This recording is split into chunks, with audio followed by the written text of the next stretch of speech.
So welcome back to you guys. I will be sharing he will be sharing his experiences for the questions you might be asking. So I have prepared some of the questions here that can be very good for you. So prepare or listen it carefully and watch till the end. Don't go without subscribing. So I am with Colonel Shivaji right now, and he will be sharing his experience with the questions which I am gonna ask him. So, sir, why did you join the armed forces, sir? From the childhood, I was very fond of armed forces. When I used to go for a school and all, I used to visit sometimes the Maratha Center, and there I used to see these boys doing parade, climbing those ropes, they jumping the horses. So I was myself a sportsman, and I wanted to do all those things myself. And then the way they used to do the exercises and all, I was very fond of it. And that is the time I decided. And they decided to join the army. Basically, they used to play a lot of games. Football, hockey, and boxing, basketball.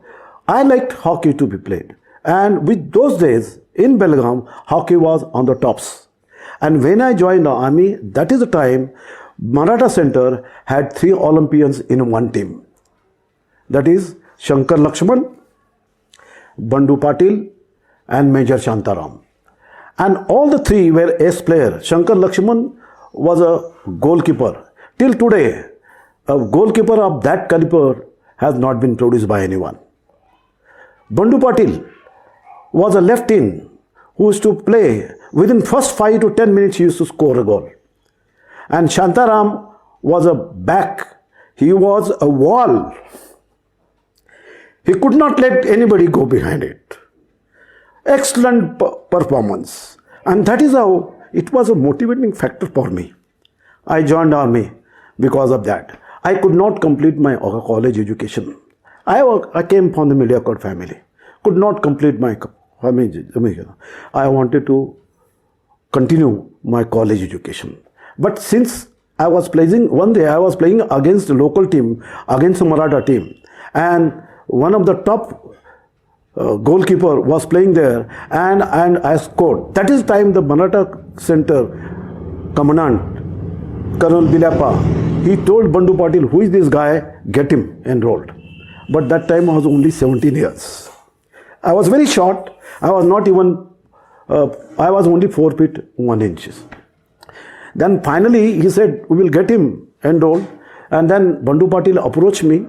He was staying in my length. Why don't you join army? I said, I want to join. But the thing came that I have to be 5 feet 4 inches or 5 feet 3 inches. But I was, by the time I completed the matriculation, I was 4 feet 11.5 inches. So then I went to join Navy in the recruiting office. So Navy had age, but the factor that the height was less in Army. So I said, okay, I will join the Navy. I was selected. But there the recruiting officer who was there, he asked me, what languages do you know? I said, I know local all the languages. I know Marathi, I know Kannada, I know Hindi. In addition to that, English, and I know Konkani also. So that recruiting officer, he wanted a person who knows all the local languages, and he said, no, you will be enrolled with this recruiting office. I was very happy that I wanted to stay in the army. So I was recruited, but what happened, that until unless you have got that height, you cannot be. But the doctor, who was a medical officer, he said, he's in growing age. We can get him enrolled here. Without having any, within 1 or 2 years, he will pick up. So I was enrolled, and I was sent to the Maratha Center to do my basic training. In the Maratha Center, I did my basic training, enjoyed my training. Since I was a sportsman, by the time I completed my training, I had already reached that height. The training, the rigorous training, and the sports activities got my height back. Wherever I was to reach, I reached my height. So finally, I did my boxing, I did my hockey, I did my football, and I tried for the Army Cadet College. Then I went to the Army Cadet. I was selected. I faced the SSB and went to the Army Cadet College. That time the Army Cadet College was in the Pune. There I did my 2 years cadet training, and from there I went to Dehradun, Indian Military Academy, and there I got my commission. Passed out as a second lieutenant. So, very inspiring story, sir, you have shared. Thank you so much for sharing. The next question can be, how much service you have put in army and when did you retire, sir? I have put 33 years of service in the army, meritorious service.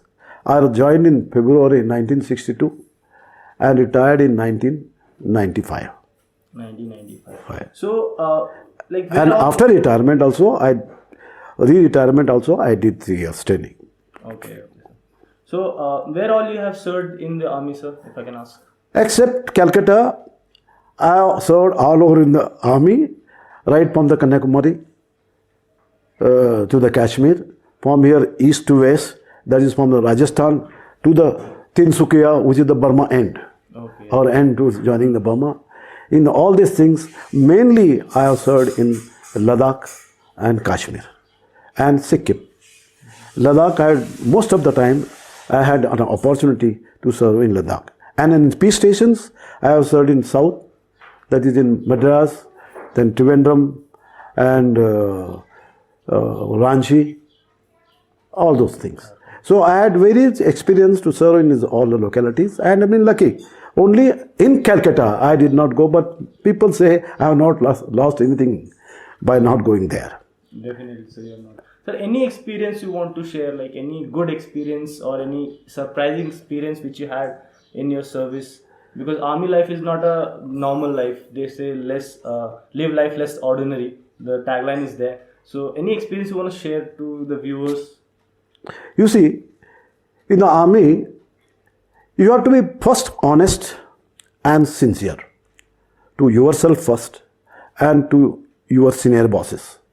Whether they like it or not, you must stick to your truth and tell them. Even if you are told, I said, no, you will do this thing. Sir, yes, you do. The orders are very important. Whatever order your senior gives, you do it first.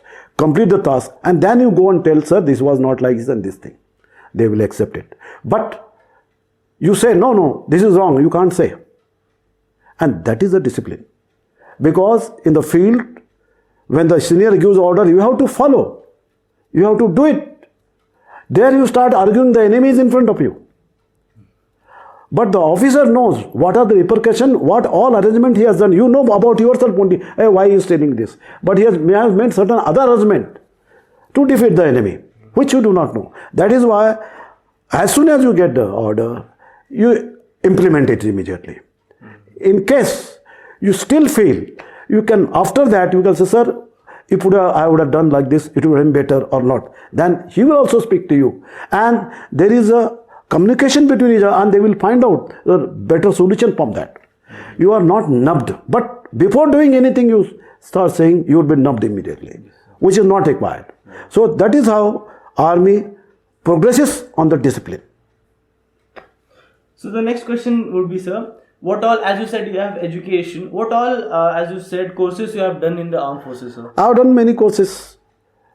For about 8 to 9 courses, I have done various weapons. I have done communication, signal communication courses. Then I have done engineering, combat engineering courses. I have done commando. I have done basic weapon training course. I have done JC. All these things. There's a supporting weapons, battalion supporting weapons, and then civil too. Then I have done civilian course also. That is natural calamities. So one gets a lot of opportunities, but you should be ready to exert yourself. You should give your results. The results, if you give better results, you are posted as an instructor in particular faculty. You go and do as an instructor's course there, the instructorship, and you train others also. And in the meanwhile, you get a chance, opportunity to do higher education, such as you get into the staff college. You have to attend the competitive examination. And in that examination, you must come into the merit. And once you come to the merit, you go to the staff college. Staff college, armed forces, army staff college is at the Wellington, in Ooty, Wellington there. And there you do, then If you have done a staff college, you are through to the higher promotions. Promotion. Conditions. There is a NDC also. For the higher going officers, there's NDC also college is there in Delhi. So all facilities are there. So how you excel yourself, how you perform yourself, it depends on you. That is why I say sky is the limit. Okay.